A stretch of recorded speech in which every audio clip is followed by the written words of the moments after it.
Good evening, everybody. It's 6 o'clock. First thing, welcome everybody. It's good to see so many people here.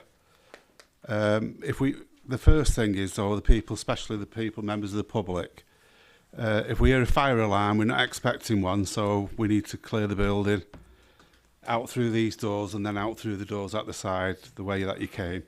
You'll be directed anyway. So that's the first thing. So now onto the agenda.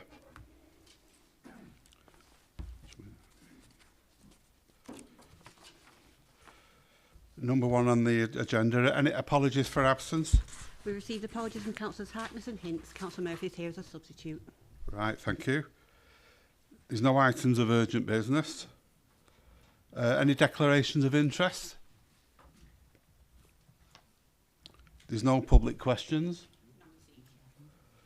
Minutes of the previous meeting, has anybody read them and can propose them, that they're accurate? Yeah, so Councillor Akhtar and Councillor Luke have seconded and proposed and seconded. So do we all agree? Okay. Anything on there that anybody needs to change or anything like that? No?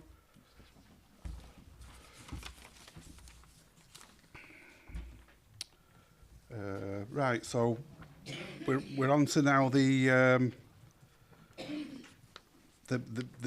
first item number 6, which is the land south of Ashton Road Woodhouses, pages 7 to 28, those who've got the literature there. And the presentation, is it Graham making the presentation? Okay, thank you, Chair. So as you say, this is an application for development of 41 dwellings with a new access being provided from Ashton Road and all associated facilities, including the estate road that will serve the dwellings themselves, access to a pumping station, access to the adjacent fields through the site, and ancillary landscaping and other infrastructure works. So this is the site itself, obviously in the red edge on the left-hand side, south side of Ashton Road. As you can see on the image there, the lines going down on the right are the M60 motorway that passes the site at a lower level with a bridge over it in the top right-hand corner. You'll see the red edge cuts through towards the Ashton Road itself. That's the area that will propose for the access to the site. In the right-hand image, you can see obviously that is a quite wooded area at the present time. I'd also ask members to note the 3 houses just to the right of that. They were built separately and are part of the same allocation for housing on this site, because this site overall is a long-standing allocation from both the core strategy and in fact extending back to the unitary development plan which preceded it. The houses that be provided on this site form a part of the council's standing housing land supply figures. So obviously what that means is that in meeting the targets the council's required to meet, sites like this need to come forward. If they don't, the council obviously will be under pressure to provide that land somewhere else for that development to take place.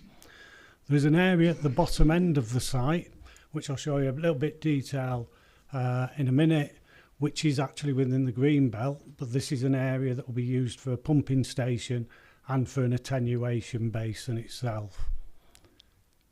So these are just to give you, these are the 3 houses that I mentioned. So this is the first thing as you come over the bridge into Woodhouses that you see on the left hand side.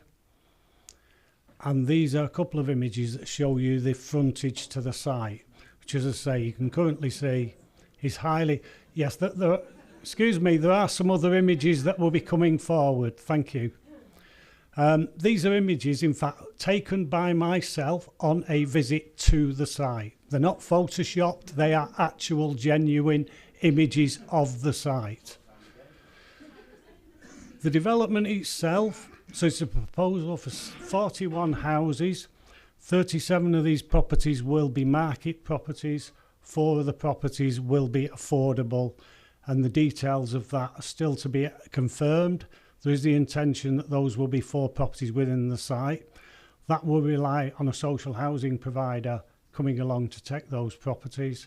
Should that not actually occur, there will be an option there, which members will be well aware of, that a financial contribution equivalent to that will be provided for affordable housing within the borough. So as you can see, the access comes in the top of the site, single access route serving a number of cul-de-sacs, and then at the bottom end of the site you can see the area, the pumping station on the right and the attenuation basin on the left. So these are a mix of 3 and 4 bedroomed properties. This is the detail there, the attenuation basin and the pumping station. It's a little bit misleading. The one on the right is to give you an indication of what the pumping station will be like. It's not the brick building, it's the area in front. So as you can see, it's essentially a paladin fence surrounding a hard standing area with some low elements of above ground infrastructure. But as with the attenuation basin, most of this area is underground. As a result, even though it's within the green belt, the impact on the openness of the green belt is extremely limited and therefore deemed to be acceptable. There's a similar arrangement at Bottomfield Farm, just to the west of this site, also in wood houses, which committee have previously approved. This is to give you an indication of the conservation area. So the site's in the top right-hand corner of this site. The area of woodland that you could see in the earlier image is an area which is within the conservation area itself. The remainder of the site is outside that area. These are some images, again on the left hand side, the couple of images giving you the frontage to the site at a different time of year. On the right hand side you have Woodhouses Church, which adjoins that entrance way on the western side, and the bottom right image are the cottages that are opposite that site. Each of these elements form part of the conservation area, and in particular the buildings indicate, as you saw on the first image, effectively it's a very linear historical area based on the houses themselves. This small area of woodland itself is at the end of that conservation area. A heritage assessment was submitted with the application. A similar report submitted on behalf of objectors to the development was also submitted. On the basis of that, we sent those details over to our heritage consultants who came up with a report. They pointed out that in their view, subject to some changes to some of the materials around the entrance to the site, there was not considered to be significant harm to the conservation area. This is images showing the entrance way. So one of the elements that they talked about, and this is the middle image. So the church in the middle image you can see is on the right hand side. The new houses that we looked at earlier are on the left hand side, and the area of the entranceway was coming forward. So they talked about the design, the materials which were placed into there, and to the boundary treatments around the site. So the introduction of the boundary walls to reflect other walls within the area, replacing the railings that were originally proposed. So the applicant has amended the scheme in accordance with the views put forward by our heritage consultant. As you can see, the area in the middle of that is where the access road will be. The landscaping and the tree planting, which is already there, is on the left hand side. A number of those trees will be retained.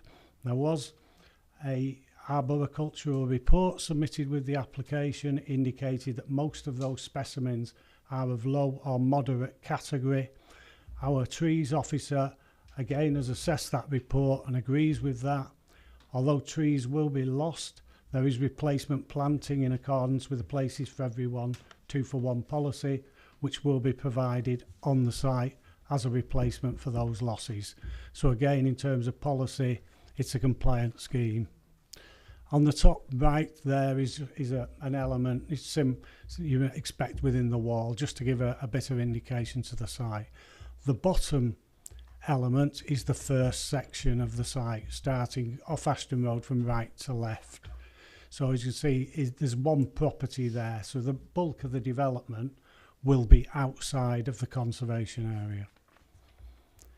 These are just some more images. So these are the house types themselves. They're predominantly 2-storey properties. Again, more images of those with a 3-storey. You can see in the bottom left hand, and these are a kind of dispersed, if you say, throughout the site itself. Again, more of the house types, and then some street scene images showing you how those would relate and the variety of styles which would take place within the development site.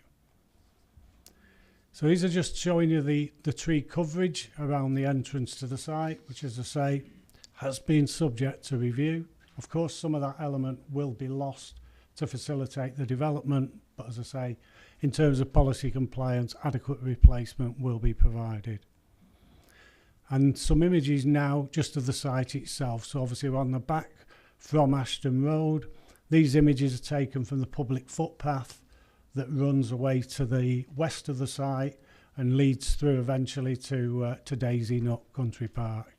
So as you can see, essentially it's generally fairly undulating landscaped area. The trees you can see on the left in the background, this is the bank of trees which separate the site and the area from the M60 motorway. These are again similar images, but looking back more towards the existing built development on the site, but again showing the current condition of that area from the public footpath. These are just site ecology elements. So again, part of the same thing. The left-hand image is the back of the church, and you might be able to see behind the landscaping there's obviously the existing wall there. Obviously that will be retained as part of the scheme. The right-hand image shows the pond, which is located just to the west off-site. That's been assessed again by Greater Manchester Ecology Unit. They've identified that Great Crested Newt could be in that area, but the applicant has obtained a licence from Natural England, who are satisfied that the manner in which the works will be undertaken would be acceptable.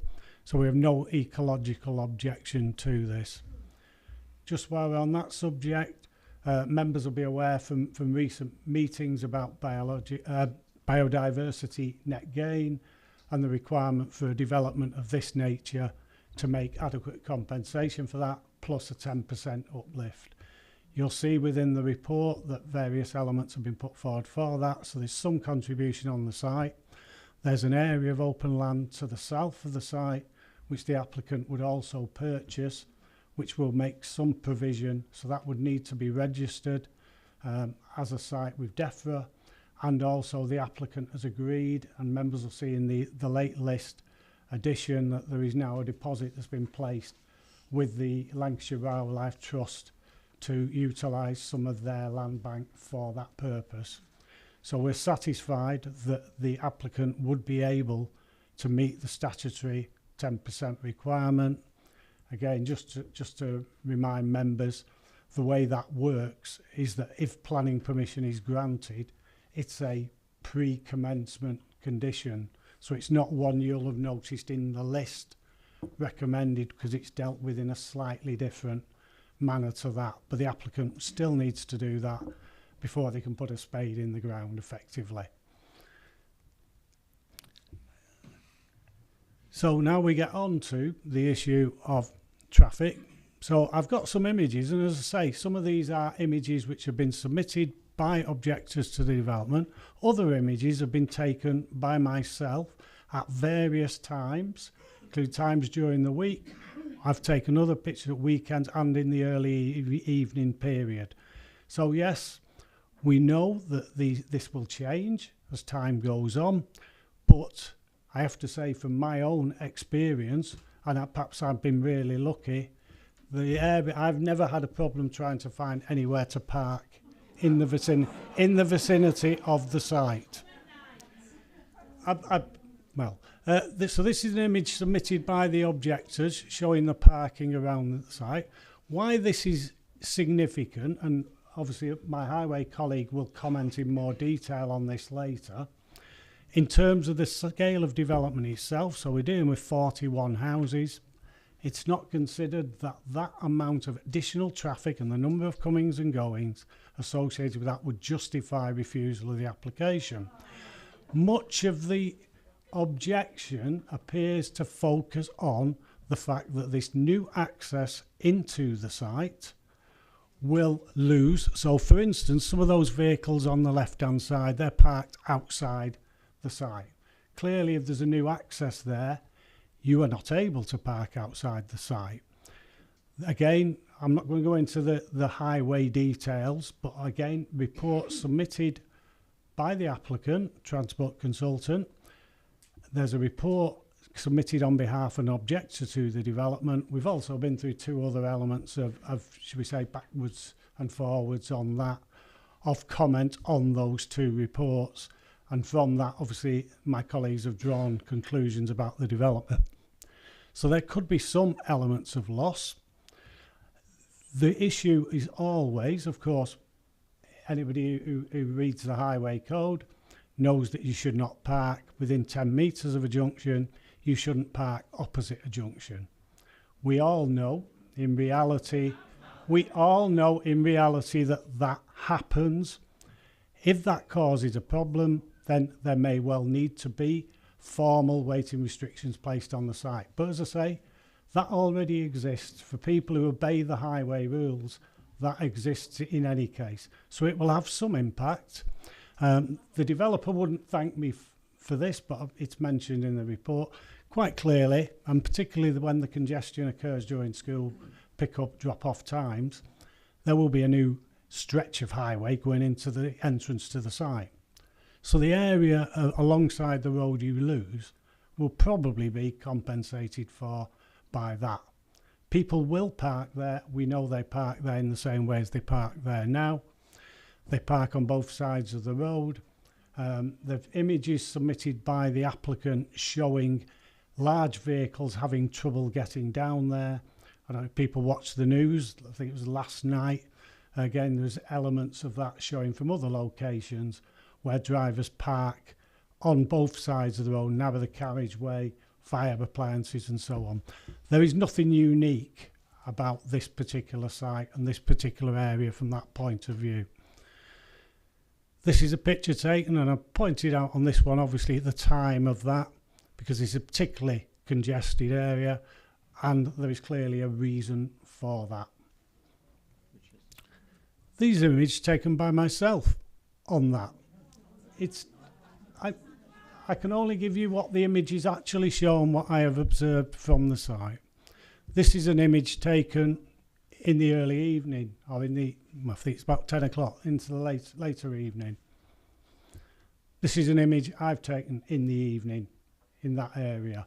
I'm not saying I wasn't very lucky to see that image, but as I say, I never experienced it. But even with the other images that are there, again, there are other options. The small number of vehicles which would be affected by this development, there is on-street availability elsewhere within the area.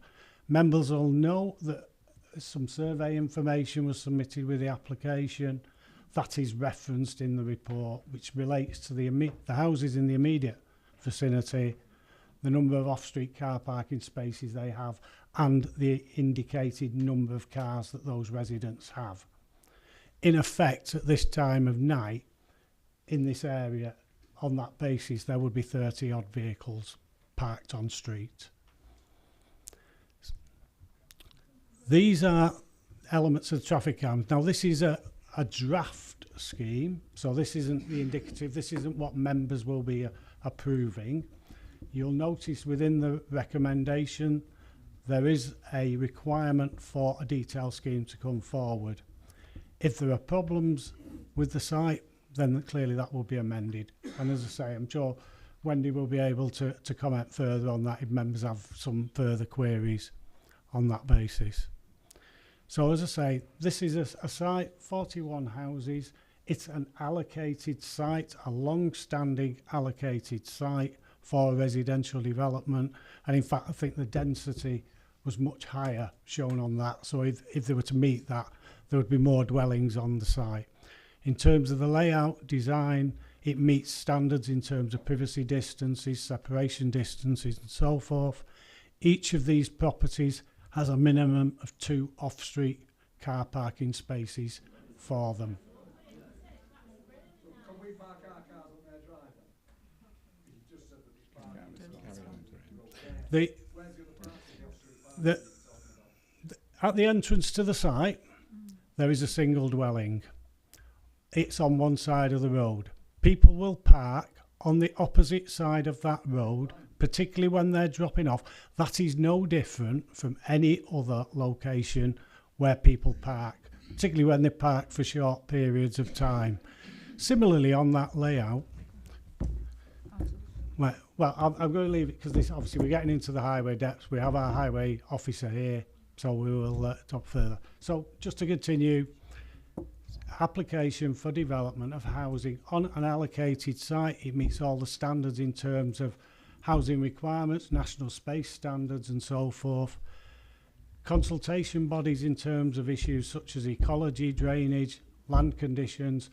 No objections have been raised. There are conditions in the report, standard conditions that members will be aware of and will need to be adhered to before the development can take place.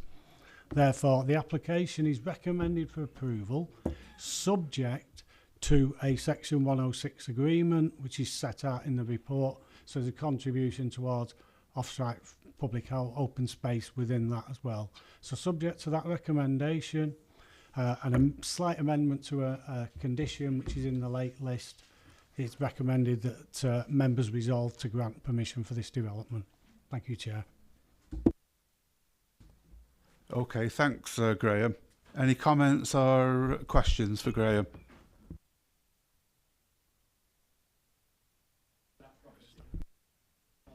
We can't have the public taking part. It's now for the members of the committee now to discuss this part of at the moment in this part. They're the only ones who can ask questions.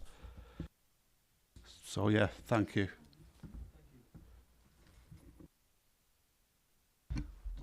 So once this goes through, what time frame have the developers said from the first shovel going in, completion? Is it a year, 16 months? How long will it take? Have they give any time frame yet, or? They haven't given a precise time frame, but I would imagine that development would take place fairly quickly. Obviously, a representative of the applicant, I understand, is due to speak, so perhaps that question could be put to them as well. Thank you. Anybody else?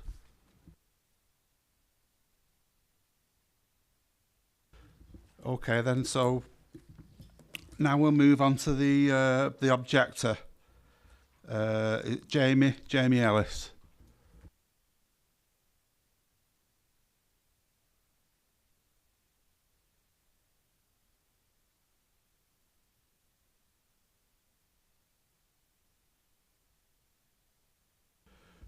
Just to let you know, Jamie, you've got 3 minutes, and we'll let you know when you've got 30 seconds left. Okay. Thank you, Chair and Planning Committee. My name is Jamie Ellis. I'm an Associate Director at Edison's Transport Planning. I've been advising residents on the highways implications of the proposed development, and I've been asked to speak on their behalf. The public consultation generated over 400 objections to the application, the main objections being highway safety impact on residents, the primary school and the church, and the impact on Woodhouse's conservation area. I would advise committee that this site has the same status as other sites allocated for housing in places for everyone, albeit this greenfield allocation is much older. For members who have voted to withdraw from places for everyone, the same principles apply here. Edison submitted 2 technical notes as part of the consultation process. They provided detailed evidence, including extensive photographs, to demonstrate the existing local highway issues experienced and how they would be exacerbated by the proposed development. The application information fails to address the existing parking and congestion issues that occur, particularly at school drop-off and pick-up times. There is insufficient on-street parking to fully accommodate school activity.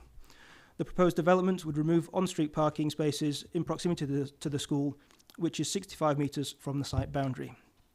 The church has objected to the development on highway safety grounds. On-street parking demand for periods in excess of an hour are common during services, funerals, weddings and functions. The original application drawing showed double yellow lines by the site access to prevent carriageway space for large vehicles accessing the site.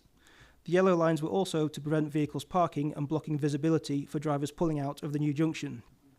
Paragraph 11.12 of the committee report states that those double yellow lines are now not considered necessary and have been removed. If not provided, the access would not have sufficient visibility for drivers and or large vehicles could be prevented from accessing the development, both of which would be a highway safety concern. Suggested condition 9 refers to the proposed access being broadly in accordance with the two drawings that do show double yellow lines. The length of those lines plus the width of the proposed junction equates to 37.5 metres of parking being removed, which is just over 6 car parking spaces. However, that parking demand does not disappear, it would be displaced, meaning more vehicles would park close to the school. The loss of 6 spaces for the access and 6 spaces from displacement equates to a total of 12 spaces lost. That is at odds with the paragraph 11.9 of the committee report, which states the loss of 4 spaces at most. A traffic regulation order would be required to implement any double yellow lines, which requires public consultation. Our report showed that the vast majority of residents and the church will object to a traffic regulation order. 30 seconds. This position has similarities to that at Haven Lane Moorside, where TRO implementation has been problematic. The siting of the proposed access also negatively impacts the Woodhouses conservation area with the loss of circa 10 mature trees. We therefore request that this application be refused on the grounds of highway safety and impact on the conservation area. We also remind committee of the similarities of this site with those in places for everyone. Thank you. Okay, thank you. Jamie?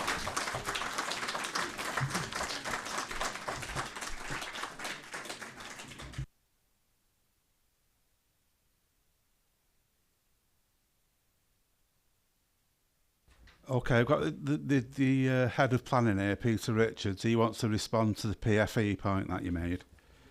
Yeah, just to clarify for members of the committee, this is not the same as a PFE site, and the reference to it being treated the same as if a PFE was revoked is not correct, because it's a long-standing allocation. Regardless of what happens to PFE in the future, this allocation is still a housing allocation, and that would not change if PFE was revoked. Okay, thank you. Anybody else got any questions for the objector? Thank you, Chair. You've met, is it Mr. Ellis? You've mentioned that obviously we'll lose 12 car parking spaces.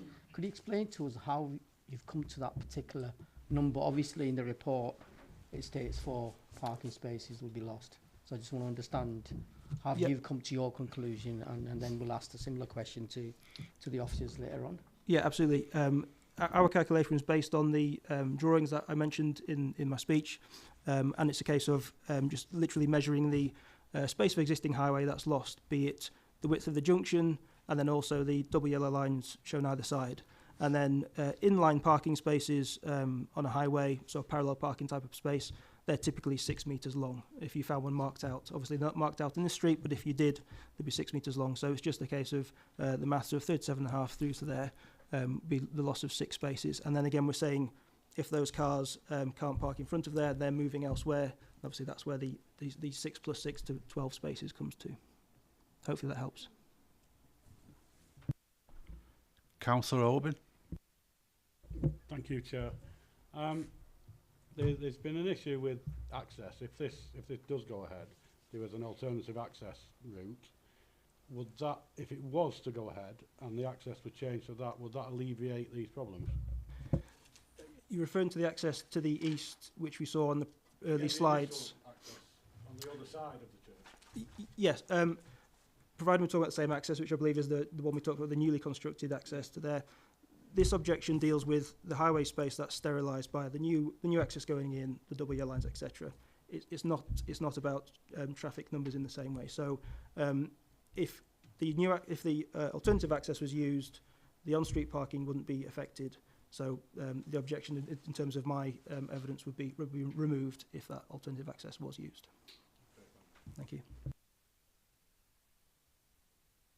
Councillor Murphy? Thank you, Chair.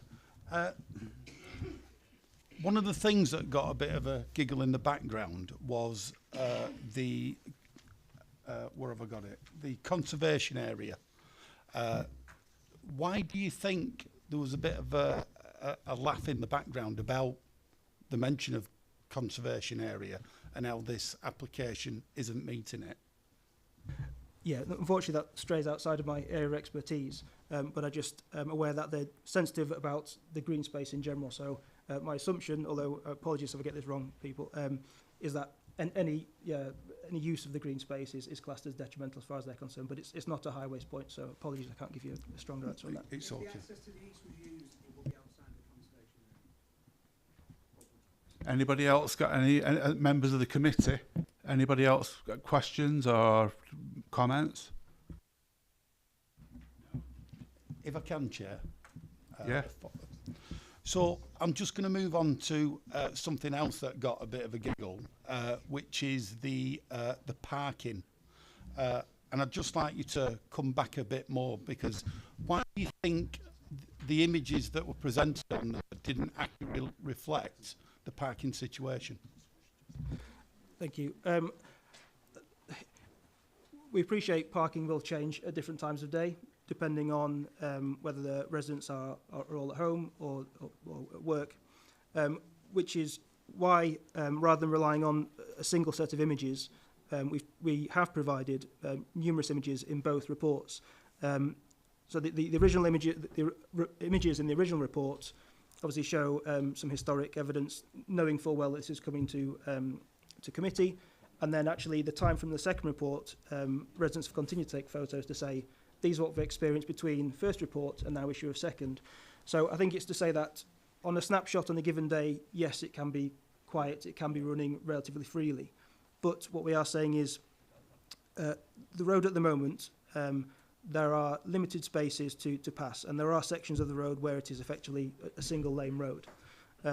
So when it is busy or when large vehicles do try and come through, there are opportunities for small vehicles to get out of the way and allow big vehicles to flip through. Or if it's a larger space, there is space for a big vehicle to pull out and let smaller vehicles come through. And I think actually what we've tried to say is from displacing parking from the access and then removing existing parking spaces, there are fewer, if you like, treat the areas where there isn't an on-street parking space as a passing place, if you like. There'll be fewer passing places for that to happen. So we're saying there are problems at the moment in terms of the passing places that exist, and we've tried to show that actually these gridlock situations can happen. And we're also trying to say that actually we've got plans to see how parking can be displaced, normal times, typical times, but also school drop-off, church times, to say that the passing places become very few and far between, and actually the propensity for those kind of blockages could increase. So we've just tried to provide a wide range of photos. They're all there for everybody to see, and it's not just a snapshot, because we appreciate it can change with time.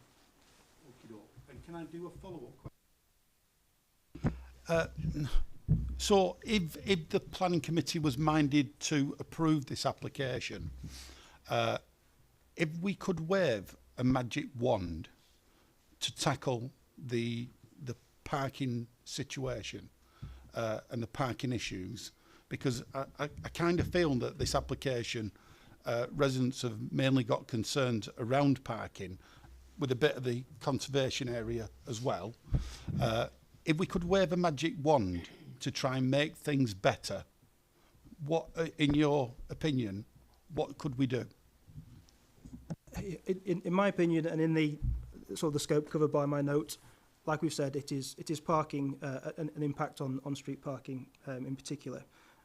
Whilst I appreciate there'll be a wide range of views in the audience, and I'm sure there'll be lots of negative views to the housing in particular, to resolve the comments in my note would be to have an alternative parking, alternative access location, such that the on-street parking as existing remains as is. We do appreciate that it is not an ideal situation, and there are, say, parking that occurs, particularly in busy times. We just wouldn't want to see that exacerbated any further. Okay, hope that helps. Right, anybody members of the committee? Councillor Akhtar? Just to come back on the last point that you made in terms of creating an alternative access route, where would you suggest it? Can you just point out on the map behind you? Sure. Peter Richards is coming in at this point. So while I appreciate obviously the genuine consideration around this point and alternative access, as a planning committee we can only assess the application before us. Yeah. So the fact there may be an alternative access is irrelevant. We have to assess what's before us and whether that access is safe. Okay?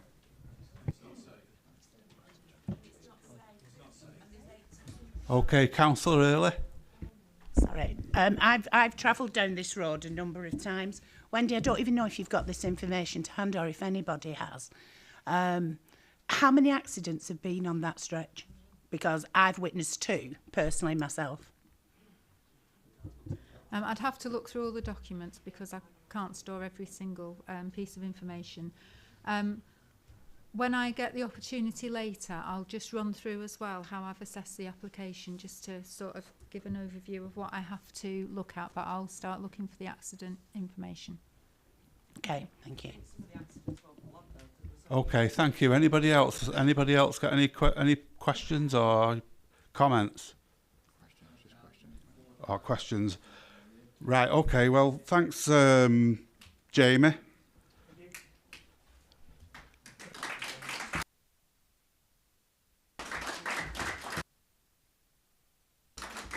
Can we now ask Vincent Ryan and on behalf of the applicant to come up? And I think you've got a transport consultant with you, have you, Vincent? No, I'll just be addressing you. Right, okay, that's fine. Well, again, when you've sat down, you've got 3 minutes again, the same as the objector, and we'll let you know when you've got 30 seconds left. Thank you, Chair, and good evening, everybody. My name's Vincent Ryan. I'm a planning director at Stantec, and I'm speaking on behalf of Jones Homes. The Council's support for the principle of developing this site for housing goes back as far as the adoption of the UDP in July 2006, where it was allocated as a Phase 2 housing site, and then again in 2009 when the site was a saved housing allocation, and then again under the current local plan when it was adopted in November 2011. The site forms part of the Council's claimed housing land supply for the next 5 years, and it is a proposed allocation in the emerging local plan. Therefore, the Council's support for the principle of development on this site cannot be questioned. It is, of course, necessary to consider whether the details of the development are in accordance with the local and national planning policies applicable. The report from your officers comprehensively addresses all planning considerations and correctly concludes that the proposed development accords with all relevant planning policies. I'll touch briefly on some of the points. In relation to Greenbelt policy, while we don't necessarily agree that the proposed pumping station is an appropriate development in the Greenbelt, your officers do conclude that the very minimal resulting loss of openness is clearly outweighed by the benefits of delivering much needed market and affordable housing. In relation to the impact of the development on the local highway network, there is clearly a level of local concern, and your highways officers have had to carefully and thoroughly assess the cases put forward by all parties. The fact of the matter is that the levels of traffic generated by the proposed development will not be significant, and the number of on-street parking places that are displaced will be minimal. Furthermore, with the addition of new traffic calming measures funded by the applicant, it is rightly concluded that the impact of the development upon highway safety will not be severe. In terms of heritage considerations, it is highly material that this site has been allocated for development for a number of years. The site makes little to no contribution to the significance of the conservation area and non-designated Woodhouses Church.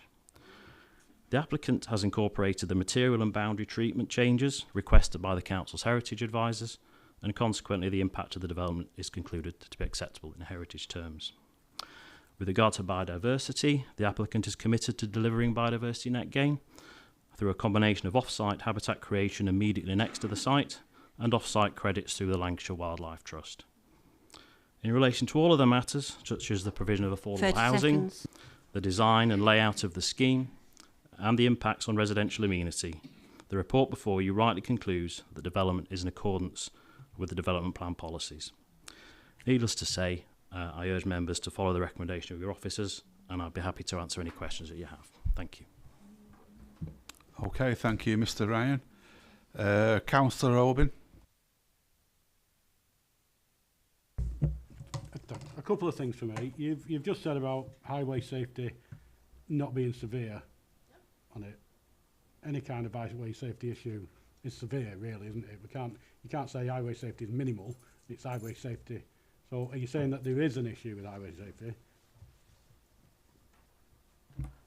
what do you class as severe kind of thing? That's the reference to severe, that is the applicable national policy test. You can still have an impact, but the appropriate test that your highways officers have undertaken and that the applicant's highways advisors have assessed is what will be that impact, what level of impact, will it be severe? And the conclusion is that it isn't. Thank you. Can I just ask one more, Chair, please?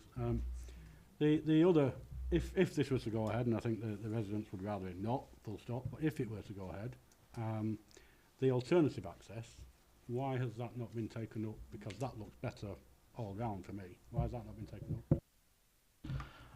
Obviously, as you've already been advised, you have to assess the proposal before you. That access has not been it's not part of the agreement to deliver the land, and the ability to access the site by the proposed access has been demonstrated to be acceptable in terms of the assessment that's been undertaken by the professional highways officers here and those that have advised the applicants. It's not part of the agreement to deliver the land. Councillor Akhtar. It's just to follow up Councillor Hoban's questions in terms of alternative access to the site. He said it's not part of the agreement. I'm not sure which agreement you're referring to, or what is that alternative agreement? Why it can't be used? It's not available. The fact of the matter, the agreement with the landowner and the church is to deliver the land using the access that we've proposed. There's no agreement in place to use the alternative access. Who does that agreement need to take place with?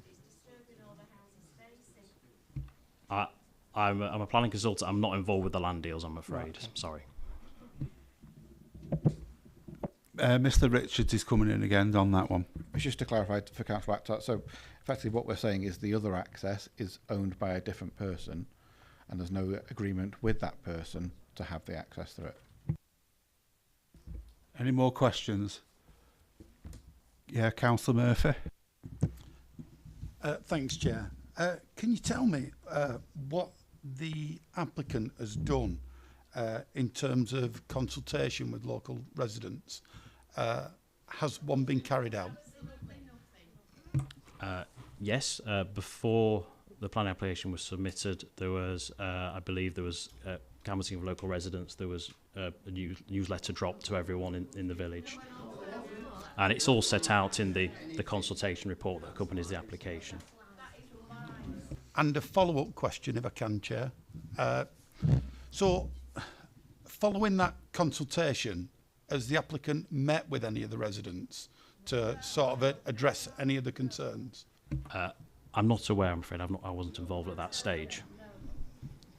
Oh, okay, I've got one more different type of question, if I can. So, I'll ask you a similar question to what I asked the objector. We had a bit of a giggle in the back there about the consultation, conservation. Thanks, Brian. About the conservation, can you tell me what efforts the applicant has made to make sure that this proposal blends in to a conservation area? Yes, sure. In terms of assessing how a development should relate to a designated heritage asset, such as a conservation area, you have to first assess the qualities of that conservation area, but also how the site contributes towards the significance of that heritage asset. In other words, what part does this site play in the conservation area's importance in heritage terms? The conservation area here is designated for its example of a linear settlement. This parcel of land does not form part of that or does not contribute to that significance. So on that basis, its development does not harm the character and appearance of the conservation area, in our opinion, as I said, in my opinion, and in the heritage consultants' opinion, and the heritage advisors to your officers. There were some changes requested in terms of boundary treatments and materiality from the heritage advisors, that's revising the council, and those changes have been made. Okay, thank you. Councillor Lancaster. Thank you, Mr. Chairman. I appreciate the point that's been made about the alternative access point and that it doesn't fall within the ownership of the applicant, so it's not enjoyed at present. But can I just probe on whether efforts have been made to establish an access point there through the landowner? Because it strikes me that that would be the preference of local opinion, the residents here this evening, and it would present less of a highways safety issue. So have efforts been made to establish that alternative access point? I believe there were some initial discussions at some point, way before my involvement, but the highway safety conclusion is not that the existing access would cause a highway safety problem. Therefore, in respect to the proposal before you, the case is that that is acceptable. So the fact is we shouldn't be considering alternative access. Anybody else? Councillor Early? Thank you. I know you covered this a little minute ago about consultation that Councillor Murphy brought up with you, and there was some comments from behind me. So it's sort of a double question. I know you've said where you stood on that, and you said consultation did happen. Do the council follow up with any consultation with residents when things like this are happening, or do you leave it solely down to developers? Would you like Mr. Richards Yes, to please. pass? So, in terms of as the applicant, they're not required to undertake any what we call pre-application public engagement. Some do, some don't, but they're not necessarily required to. So that's not something that we can assess them against. Just to clarify on that point, going back to Councillor Murphy's question earlier, in terms of what the council does, we have a statement of community involvement which sets out what we will do. That exceeds nationally set requirements for engagement on planning applications. And so what we ultimately do is we write a neighbour notification letter to every adjoining property. We put a site notice up. This one, was it an MEN press notice? It would have been a press notice. So there was a press notice in the MEN. And then, of course, as you're aware, as a ward member, as a councillor, we have the weekly list that goes out not just to ward members, to councillors, but goes out to many other groups as well. So in that way, it's rather than consultation, it's notifying people the application is in, and then, of course, anybody can make a comment on the application, and we take that on board.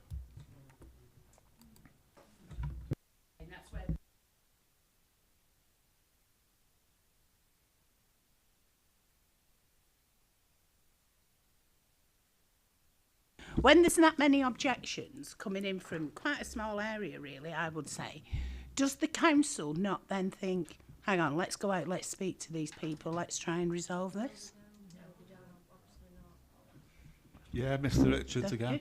I'll answer this one, but just to be, obviously with a point here, we're supposed to be asking the speaker some questions, but no, but you can ask me later. That's the point. There's a process, but I'll answer this for this occasion. But so, as I've said many times at this committee, with planning, it's not about the number of objections. It's about the content of those objections and whether they are relevant in planning terms and whether they raise issues that we would consider sufficient to refuse permission.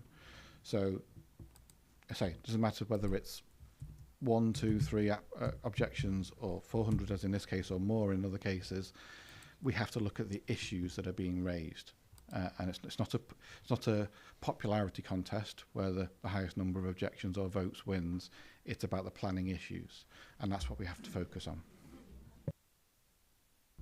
Any more questions? Yeah. Thank you, Chair.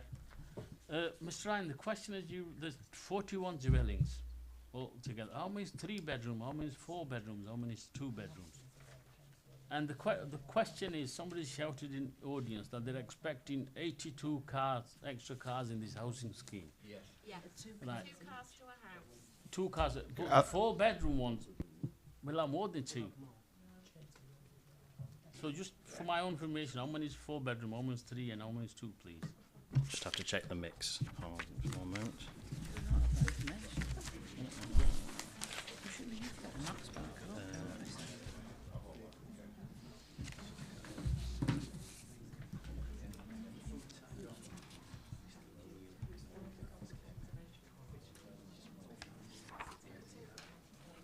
So I don't have the precise mix in front of me.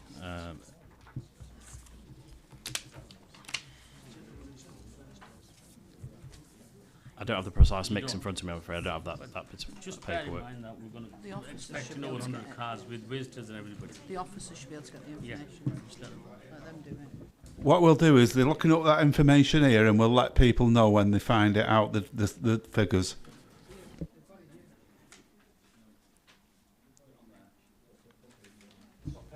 On page 8, 4.2.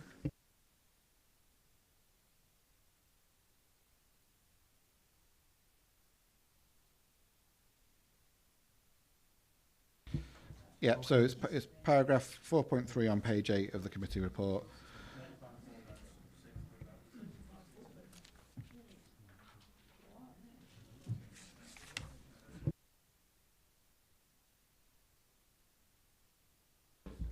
Okay, is that fine? Is everybody happy with that?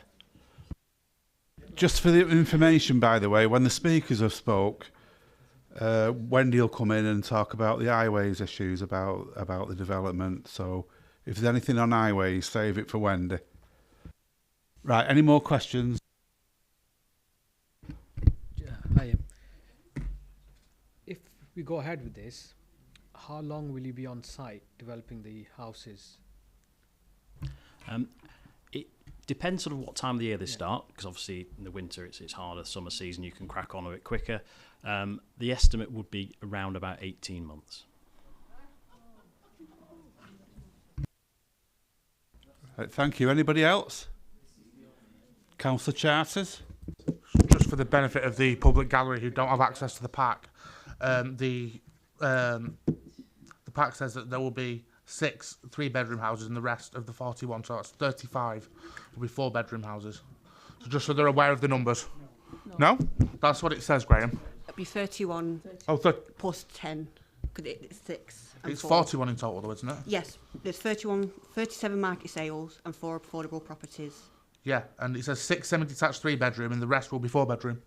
Yeah, in just 4.3. 4 affordable properties. Hang on, Peter, you give the just to full thing clarify. on now, just one at a time. So Thanks. paragraph 4.3 refers to the market properties. So, and paragraph 4.4 refers to the affordable properties, which are 3-bed. So there will be 10 3-bed in total and 31 that are 4-bed.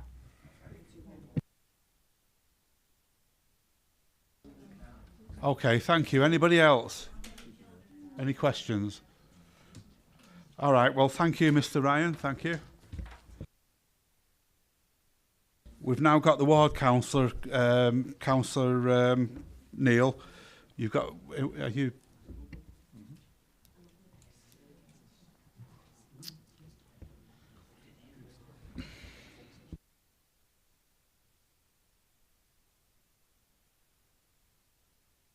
Okay, Councillor Indle, you've got 5 minutes and we'll let you know when you've got 30 seconds left. Thanks, Chair. For those who don't know me, my name's Neil Hindle. I'm the ward councillor for Woodhouses and also a Woodhouses resident objecting to this project. Tonight, I'm just making a little speech on behalf of Woodhouses Village Church. So, this application would have a dire effect on the immediate area around Woodhouses Church. As well as taking place on brown belt land, behind the church until recently was some of the wildlife haven for nesting skylarks, badgers, foxes and bats. Far from rounding off the development of the village, this is a new and an intrusive project, and one that the developers have not got any consideration to the residents opposite the church or the wider village. The amount of traffic that already passes as speeds through the village is horrendous and dangerous. This is not just in the morning and evening at school pick-up times, but also throughout the day and night, depending on events that are being held. The church hosts weddings, funerals, playgroups, operatic society and camera clubs. This development would severely curtail church activities. We are now in the process of arranging further events at church to the wider community, which is very much needed for the running of the church. This will just be another thing to add to our already existing parking issue. This would be the 3rd Greenbelt development in the last decade, and as such is one too far, especially given that the farms in the areas are redesignated and repurposed, more developments in the future are possible. Thank you.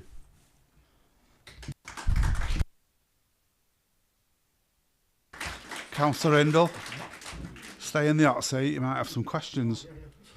Please Okay, do. thank you. Any questions for Councillor Hindle? Come on, please. I dare you. Okay, thank you very much. You're very welcome.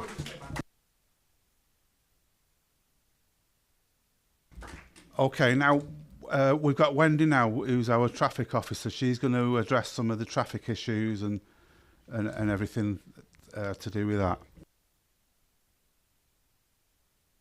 Thank you. I'll firstly go through how I assess an application. So we're looking at the effect of the development on the local highway network. So the developer submitted a transport statement. The development is actually below the threshold really of submitting an assessment, but they looked at, despite that, they looked at the effect of the development on the existing highway network. So they look at the existing conditions and then what effect, using industry standard methods, a development of 41 dwellings will have on the network.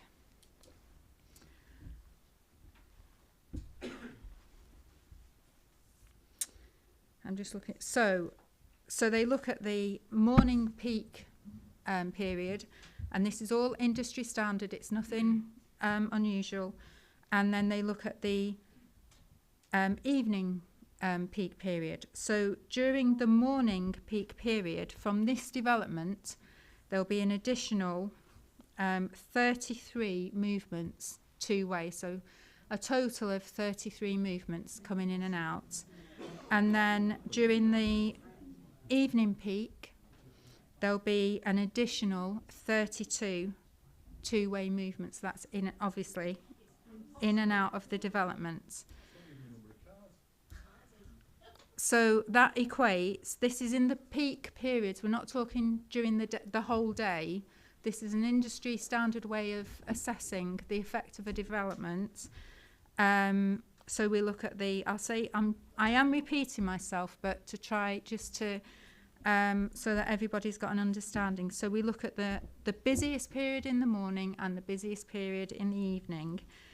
And in those periods, there will be one additional vehicle movement every 2 minutes in the busy periods, not during the day. So there'll be other movements, obviously, during the day. So I have to look. So the effect of the development is that industry standard data is telling me that and I think the transport consultant, the objector, agreed with this. The levels of traffic generation because of the development is low.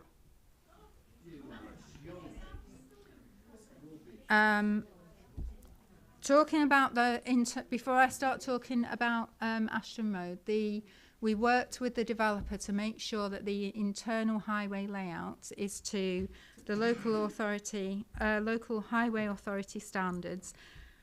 There are 2 parking spaces per dwelling, and there's additional on-street parking because of the layout that we've insisted upon. The access, it will also be constructed to a standard that we employ throughout the borough. It's wide enough, there are footways on each side. There'll be an additional footway on Ashton Road, which will improve highway safety. I'll talk about the construction period.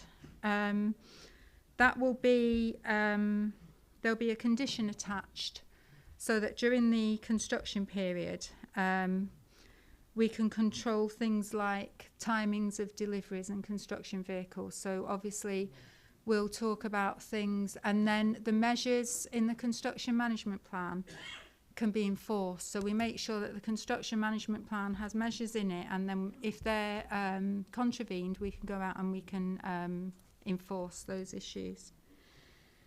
And I'll also make sure that in the construction management plan, we've got things like storage of materials on site, and also, which I think you'll be more interested in, is parking of employees and contractors will be within the site as far as we possibly can, so that we're not introducing more parking on Ashton Road.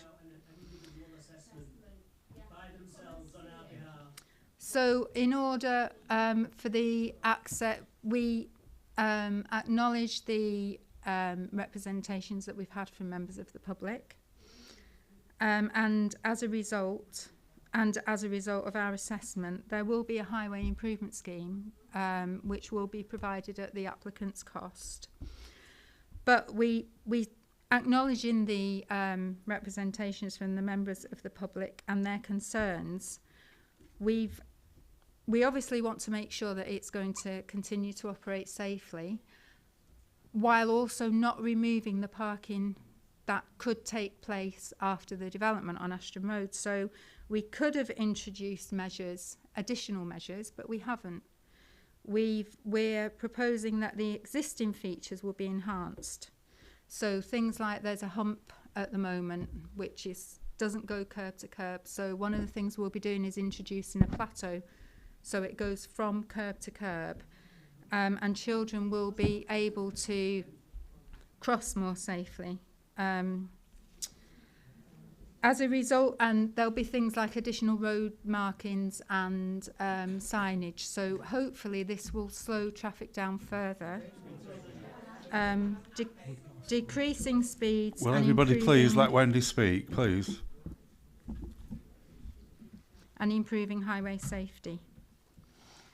I just would like to address one of the issues that the objector spoke about when he was talking about the removal of 12 parking spaces. I think 6 of those were the ones that were covered by the yellow lines within the development, which don't actually exist now anyway. So I estimate it to be 5 that are existing at the moment. And then he also spoke about passing places because of the parked vehicles now, and there aren't any passing places. If it does become parked up with the new access, that won't be parked up, so that actually is that will be another passing place for traffic passing through. Am I allowed to respond to that comment? No. Okay. I'll just talk about the accidents that have happened. I found the information now. So again, industry standard, we only really usually look at 5 years maximum. The report that was submitted looked at 10 years. But the accidents, and I've just got to say this, and again, it's industry standard. It's not something that I've asked for or something I've just accepted.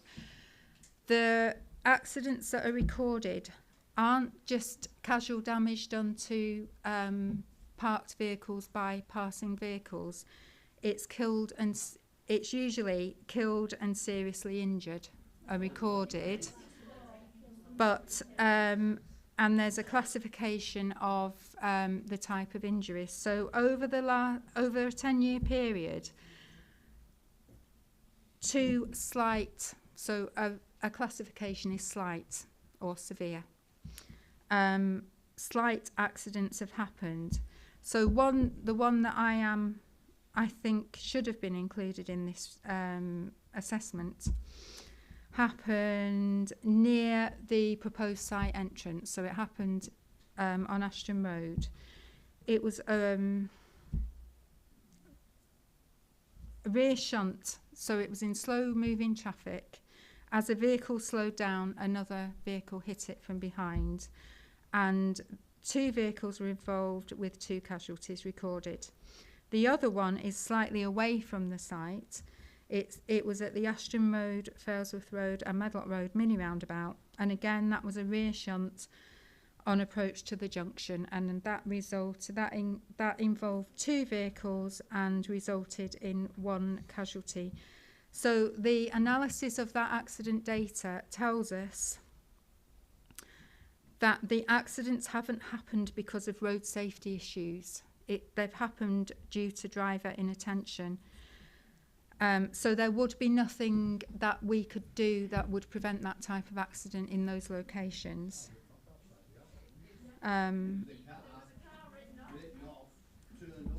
Sorry, we can't respond to public saying anything. It's a committee that can respond to it. Sorry about that. We'd be here all day. If we'd never get the meeting over. Thank you, everybody.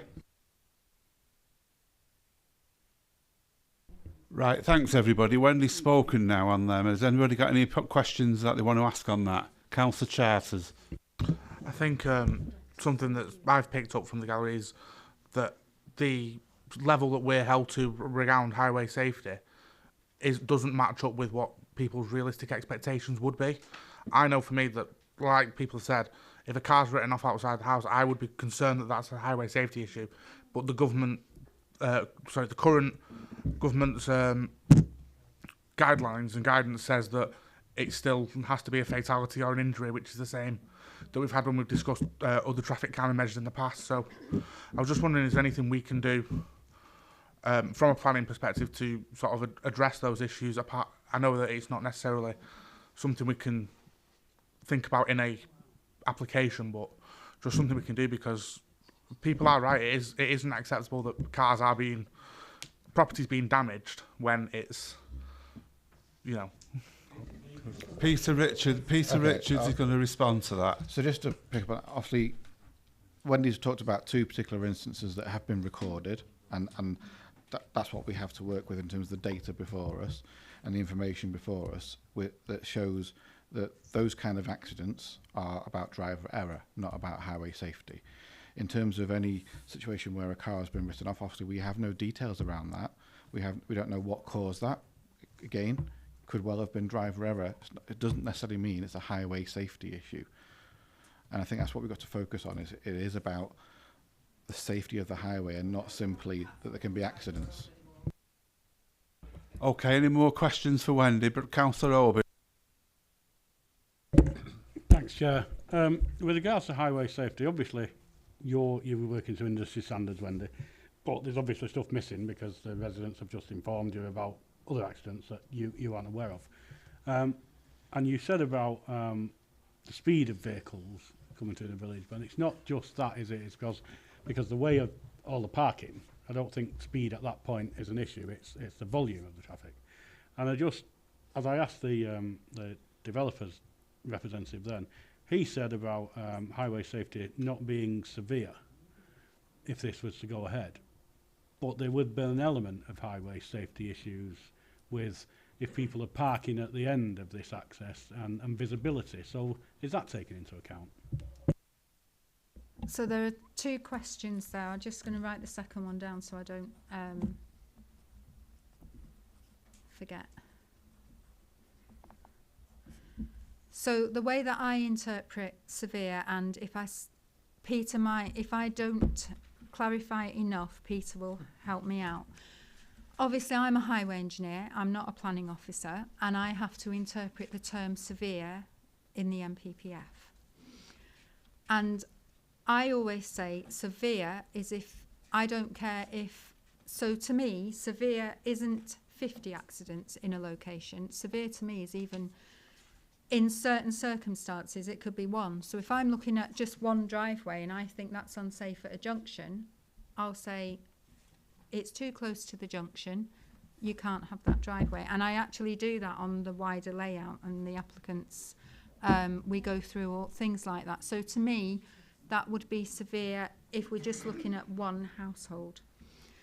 In this case, I don't consider it will be severe, because severe would be the accumulation of traffic, which the figures are telling me that 41 dwellings won't result in that. And the access is designed to our standard. So the carriageway is wide enough and the footways on each side are wide enough to allow, so the carriageway is wide enough to allow two-way traffic, and we've still got pedestrian safety because we've got pedestrians walking on footways. If there is an issue with visibility at the junction, it will be because people are parking in an unsafe manner, not in accordance with the highway code. And if that's the case, we will have to put waiting restrictions on the junction.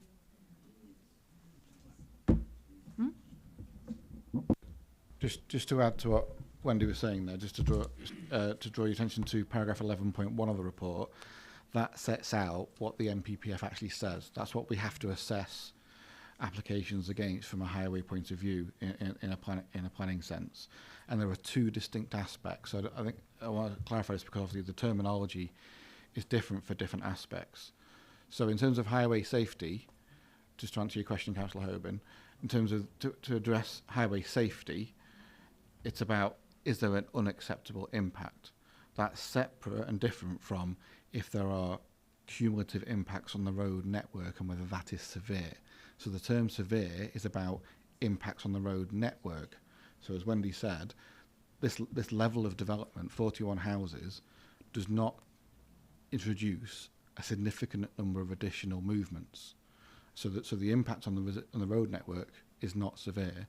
And as Wendy said, in terms of her assessment, having looked at all the data and the information, there is the proposal with the new junction and what have you is not introducing an unacceptable impact on the highway safety. Councillor Murphy. Thanks, Chair. I've got three if I can, but the very quick ones. Dead easy, Wendy, don't panic. Yeah. So you mentioned about morning and peak periods, and you mentioned about evening peak periods and the numbers generated at them times. What are exactly them times, please? That's my first one. So I answer that completely truthfully. I need to just confirm when this particular the surveys were carried out. Right, okay. So I'll do that one. Right, thank you. And then you mentioned about some additional safety measures that could be done to make it better. If the committee's minded to approve it, would these be done now? We wouldn't be waiting until the dwellings are occupied. Would we look to put them in now? The reason we won't put them in, we're just going to look at the actual wording of the condition. Okay. So again, so I'll give you the proper answer. If we put them in too early, there will be construction traffic visiting the site, and the construction traffic will damage the newly constructed traffic calming measures. So we've just got to balance it. We obviously don't want to wait until 99% of the people are in before we do it, but we've still got to make sure that the construction traffic doesn't damage the new safety measures. And it will be, we're sort of in control of it as well, because it will be done under a Section 278 agreement. Right, no problem. And then my final question, and I think this is why the sort of residents were laughing earlier on when it came to vehicle movements. Yeah. And I kind of feel we're going to say exactly the same, but in a different way. Yeah. So I've always understood that when a proposal comes, it's 7, and I don't get why 7, it's 7 vehicle movements per household per day. That was how I always understood it. It was certainly the case when the application at the bottom of my street were, and a few others that I've sat on after. Now, do me quick maths with this, and I've just gone for if the 41 houses have just got 2 cars, but they haven't, because they might have been allocated 2 cars, but as somebody's already mentioned, some of them are 3 bedrooms, some of them 4 bedroomed. But for argument's sake, we'll give them 2 cars. That is 82 cars on the road at this particular area, with 7 vehicle movements, if that's what we were going at when my memory was as good as it was then. Now, crunching the numbers, that brings it to 574 vehicle movements. And that's just off 2 cars, but we know it's not going to be 2 cars. It's because some of them are going to be 3 and 4. So that's why I sort of jittery about when it comes to highways, and why I do feel that we really need to nail it with this one. Okay. I'm not sure what the question is, though. Okay. I think it Right, was no, more I've of a- written, so it's the third so I've answered the second question about construction traffic. The third question, so I'll say again, the traffic, the movements that I've said are likely to, it's only a forecast, it's not definite, but so it's applied to every development. So it's called a tricks database, and so the developer puts the report forward and then we analyse it, and if we don't like what we're seeing, we ask for additional information. So that's how it happens, all going on in the background. They'll select sites. So the industry standard tool for this will tell us that on a this type of site in this type of area with this number of dwellings, the likely expected vehicle movements are such a number, and the developer will take 3 or 4 very similar sites. So they'll punch the information in, where it is, how many dwellings, edge of town, town centre, that sort of thing, with 3 or 4 different locations, and that's actually all in the report, and then that will tell them how many we would expect. And again, I'll reiterate, we're looking, so the worst period for traffic to be generated and for it to have an impact is the AM and PM peaks. So that's what we look at. I'm not, and I've said this several times already in this meeting, I'm not saying there will only be 33 movements during the day. I'm not saying that. I'm saying it's likely to be, it's not set in stone either, it's likely to be that during the peak period, because that's what the industry standard data is telling us is likely to happen. Until, and it is a forecast, because until everybody moves in, we don't know.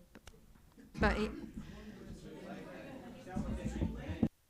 I think as well, just to add to what Wendy's saying, Councillor Murphy, you know, the point is not about the total number of movements, because it's about how those movements come and go over time, isn't it? So the data that Wendy gave before, in terms of in the peak periods, we're talking about 1 vehicle movement every 2 minutes. That's nothing. To be really blunt about it, that is not going to have an impact. 1 vehicle every 2 minutes.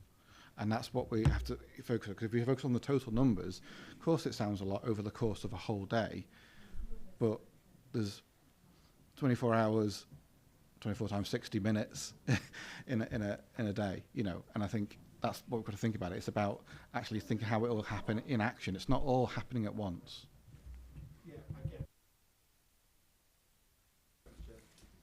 Thank you for that. Anybody else? Any questions for Wendy? Right, thanks, Wendy. We might speak to you again, I don't know, but I'll open it up now to the floor for anybody to any comments, or even obviously discussion about it. Anybody want to come in?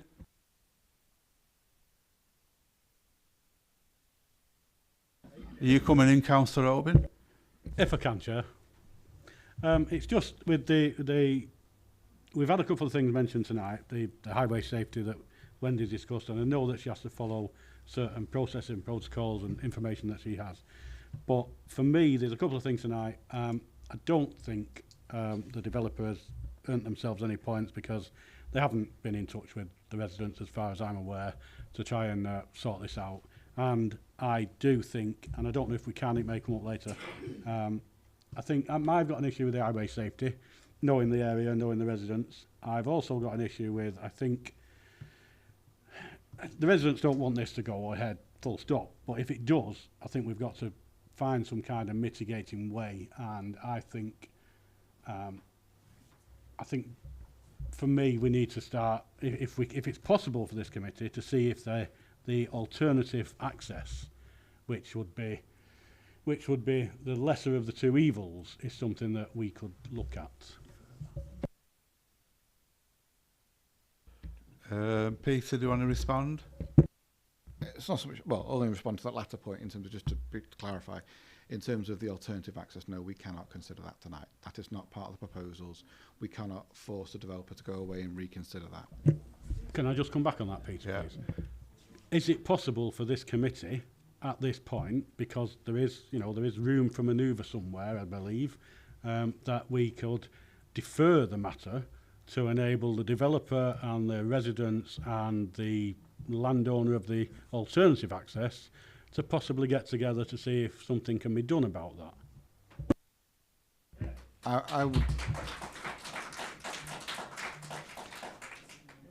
I would not support that. I think we have to look at the information before us, and is it sufficient? We have a proposal before us. The advice from the highways officers, from the consultants' reports and what have you, is that what's proposed is safe, it is acceptable, and so there's no justification to require them to go away and look at an alternative. In addition, the speaker did say that Mr. Ryan did say that, as he understood it, prior to his involvement, there were conversations with that neighbouring landowner and they weren't successful and there was no agreement reached.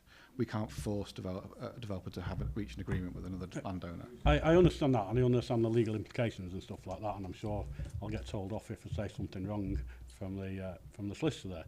But and I know this is a semi-judicial committee and we have to do things by the letter of the law, but I'm sure it would be in the benefit of the developer and the residents and everybody else involved if we, sometimes you sit around the table after something and you can bash something out, and I just wonder, is it within our remit if I was to propose to the committee now for a deferral for a length of time to try and get to a different outcome, is that within the committee's?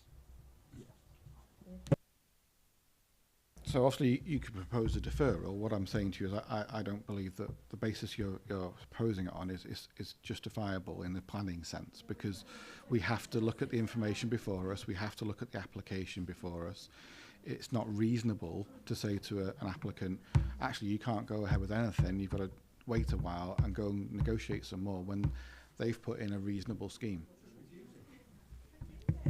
But it's sorry, Dave. No, go on, no. It's just as a resident and as a representative of the residents, it's sometimes sitting around the table consulting. So is a deferral within our power? If I wanted to do that, is that, I know it's not the best outcome, but can it be? Is it something we can do this evening?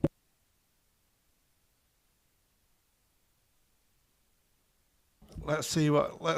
I mean, that you've mentioned that, Brian. Let's see what everybody else has got to say about where we're going. Do you want to come in back again? I was just to say, as I say, as a committee, you can propose and move and second and vote on whether to defer it. I'm simply saying to you that the reasons you've given me are not, in my opinion, sufficient to defer it. Right, Councillor Actor. Just to follow up what Councillor Horbin has raised, I think as a committee, obviously, personally, and along with Councillor Horbin, I've got concerns about the access route itself, and I personally believe that the developer hasn't actively sort of took the other access route seriously, and therefore I would like to formally second what Councillor Horbin has put forward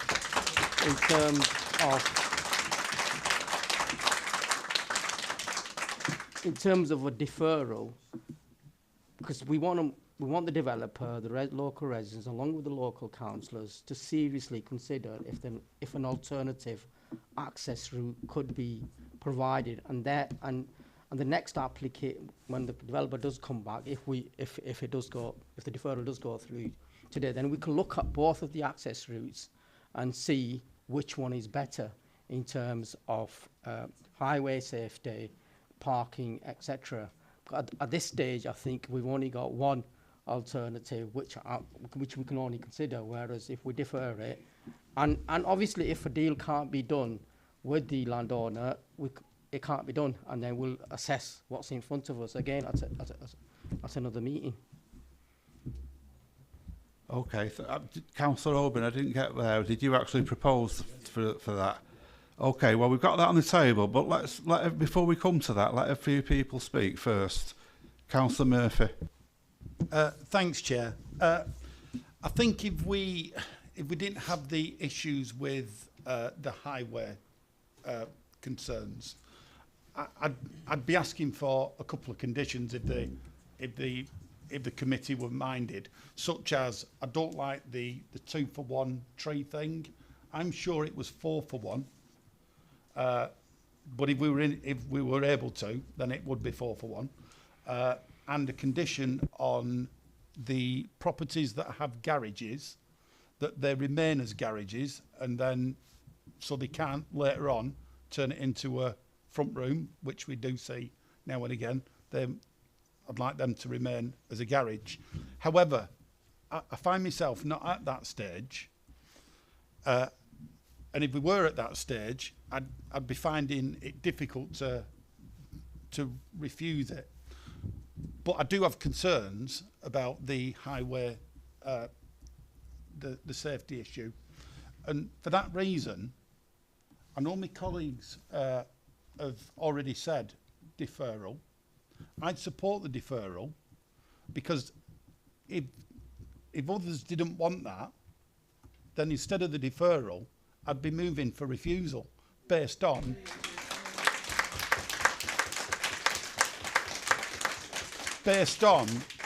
the highway.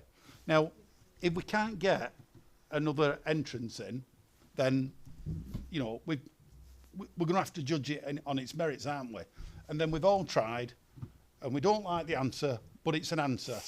But for me, I think the developer could use a bit of that and go and see the landowner and say, is there anything we can do? I would also, if it's doable, is there an option that some parking could be provided on the site for residents? Is that an option? Is it too far away? Right, all right. Well, the thought was, I was just trying to, if there were displacement on there, perhaps it could be absorbed into the site. That was the logic behind that one. But if they can't, I was just thinking of you guys. But yeah, so that's where I'm at. Well, thanks for that, Dave. You see. Okay. Well, anybody else? Councillor Early. This authority proclaims to everybody that we are put our residents first. Again, I'm sat on another planning application where there's no consultation, not listening to people. You know, yes, ward councillors come here and present, but have they worked with them before they've come here? You know, these are our residents. These are the people that put us where we are today. And we have to stand up for them. So I support what Councillor Holbin said. And I think we should go for a deferral on this and see if another access point can be raised. But let's start speaking to these residents, because we are proclaiming to everybody we put residents first. So I want this council to start doing that. Thank you. Right, thanks for that. Anybody else? Oh, Councillor Naz. Thank you. Thank you, Chair. Just two questions, really, if you don't mind.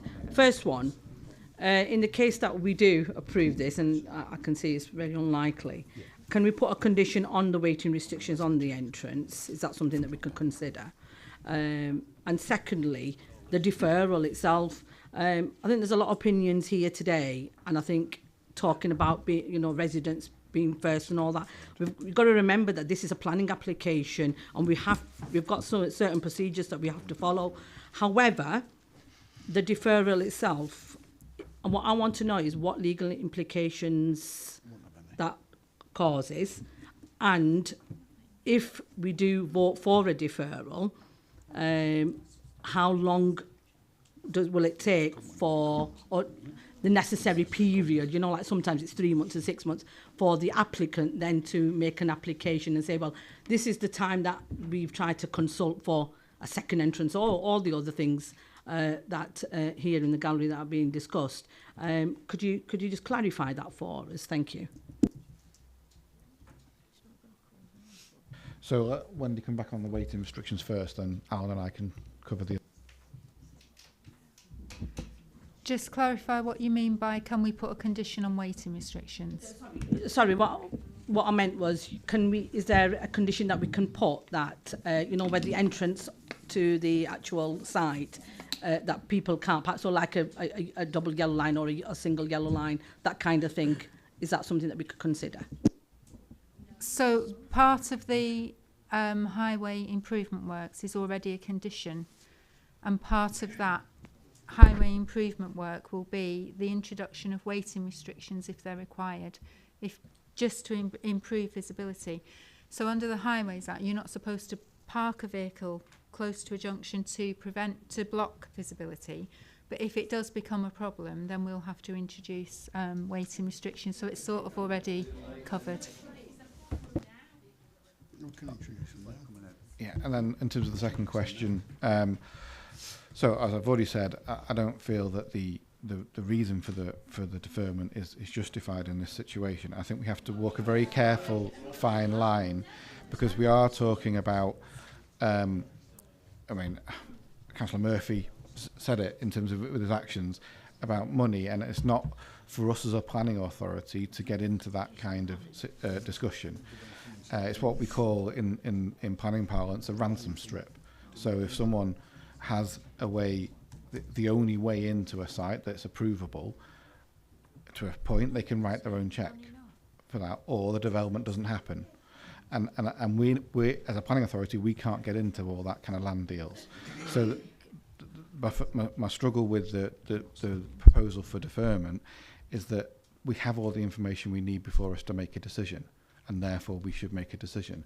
The risk alongside that is that if we do defer it, the applicant is quite entitled to appeal for non-determination.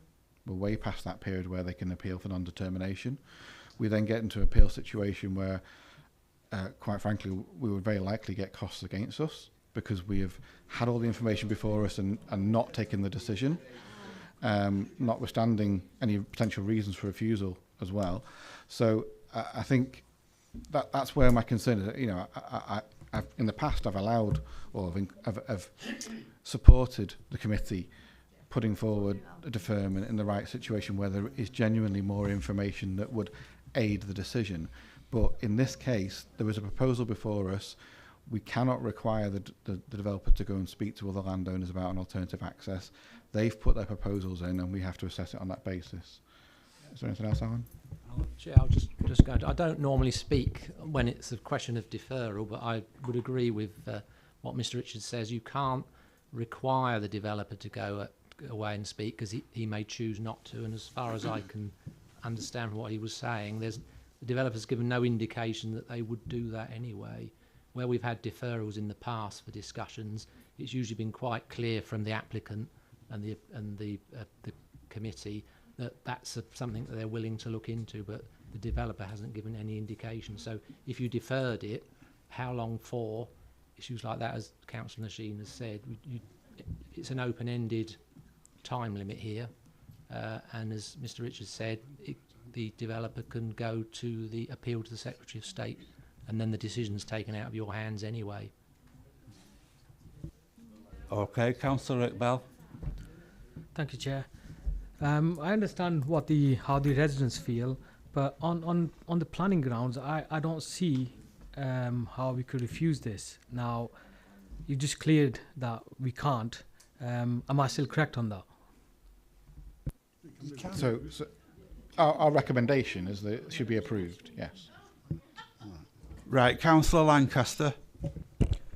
Thank you, Mr. Chairman. I actually think in this instance, from what I've read from the spoken contributions made, is that deferral would actually be not an unreasonable outcome for the developer either, because I think there's very strong highway safety grounds. So my sense of what's been said is that the second preference after deferral would probably be refusal. And when I asked earlier about when I probed Mr. Ryan on the extent to which discussions had been held about the alternative access point, he indicated that there'd been some earlier discussions which he was uninvolved in. I wasn't given the sense that a great deal of effort had been expended to secure an alternative access point. So I don't think all options have been exhausted here, and for the time being I think deferral to explore the alternative access point would actually be a reasonable outcome for for the applicant, because otherwise I think there'd be a strong opinion on this committee to refuse it. So deferral does actually give an opportunity to the developer as well. It shouldn't necessarily be seen as a negative outcome for them. There are opportunities here for compromise and hopefully a better outcome for all parties involved. Councillor Murphy. Thanks, Chair. Can we just get the pictures up that show the street scene images at the various times, please?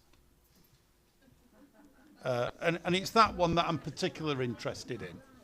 So, and if we can just stick to that one for now, because that one looks pretty bad, and I'm guessing that that's not the worst of it, but it looks pretty bad to me. So, for me, there's two options, and Luke's said it really well. For me, in this current form, I would be minded to vote for refusal.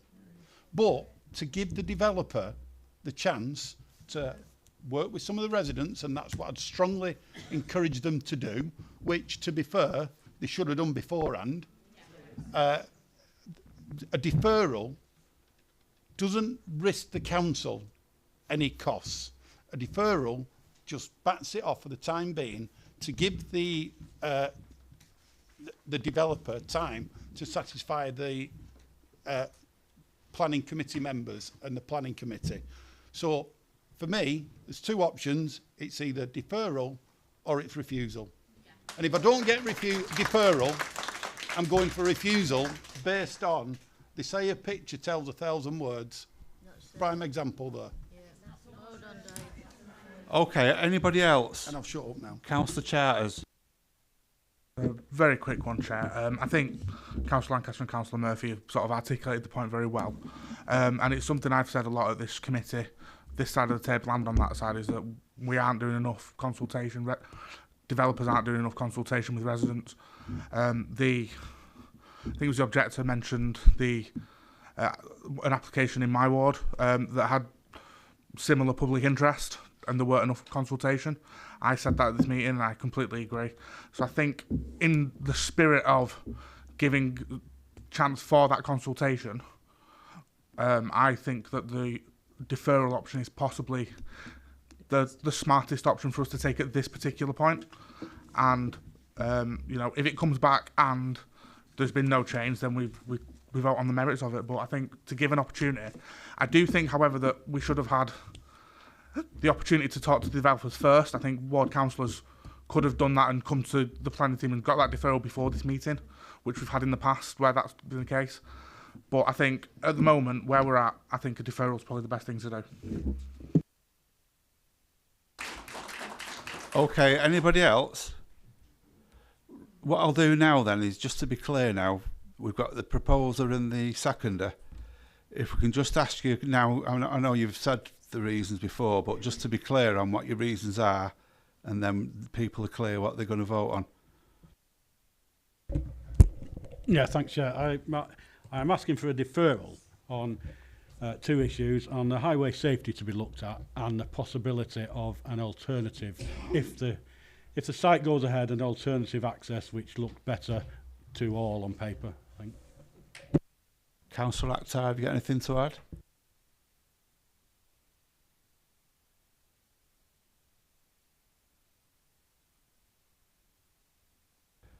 Okay then. Okay, so we'll go to the vote then. All those in favour of deferment?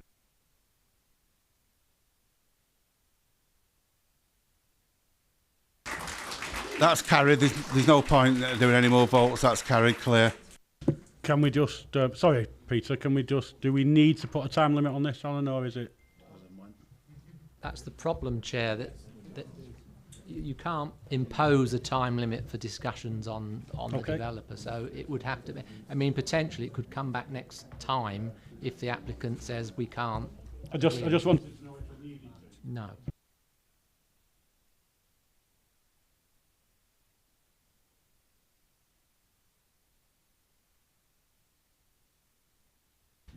Okay, just on that, we just had some discussions, and we'll possibly look to the March committee meeting to look at this again. And the other thing with that as well, Peter, is it only the people who sat on this committee that can sit on that again, or does it not matter that? Okay, we changed that, so that's not the case. Whoever's on the committee that day can have the say, and hopefully we can get a better, situation than what we've got now.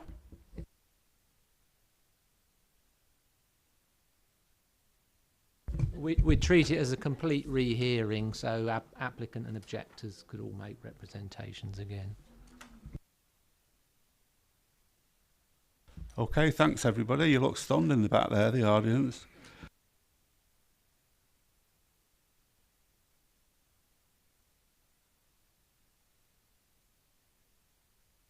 Okay, the other thing now is, guys, before we finish the meeting this side, the public can go, but we've still got something to do. We've got the appeals now, if anybody's looked at them. Any comments or anything before we go, or do you want to just acknowledge that we've looked at Councillor Charters? Thanks, Chair. I just wanted to quickly ask an update on the appeal for the land off Haven Lane. I know that we approved a subsequent planning application afterwards, so just wanted to know what the status of that appeal was, considering we thought that might have superseded the appeal. Page 30, Chair. Yeah. Councillor Chair, I'll have to come back to you on that, because as far as I'm aware, I think the appeal is still running. Yeah, I'll check that and get back to you. Okay, anybody else? Okay, well, I'll call the meeting closed. Thanks, everybody.